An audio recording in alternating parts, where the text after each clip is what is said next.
So Dan, what I'm holding here is called a cicada. You have told me there's an interesting story behind this ultimately mini drone. Can you share that with us?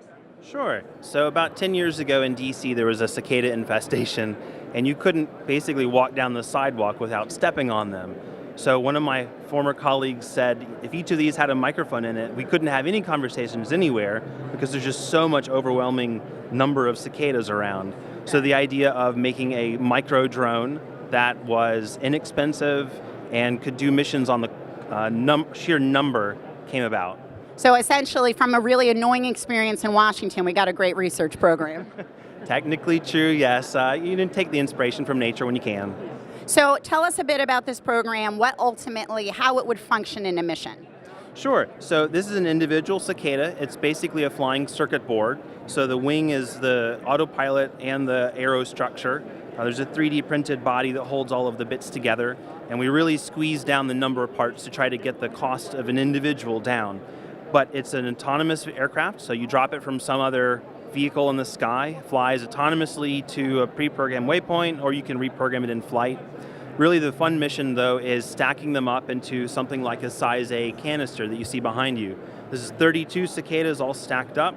It's launched just like a sonobuoy size A out of a, say, P3 or other aircraft that can drop sonobuoys, and then individually now all of the vehicles go somewhere on the ground. So essentially this is released within this canister, and then a swarm is released into the air in theory. That is correct. So the shell is dropped away, that's the aero protection, then a parachute comes out, again, just like a sonobuoy to decelerate, and then the cicadas are all released and they fly out like a bunch of angry bees. Okay. Great, perfect. Now obviously these don't look like overly sturdy. I suppose you're not that concerned if they're not returned in one piece?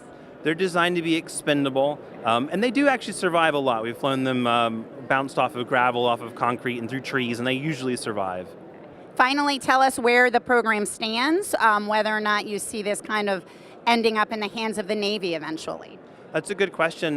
What we have installed now is a meteorological payload, measures pressure, temperature, humidity, and wind profiles. NOAA is very interested from that standpoint. The ONR as well has some meteorological needs.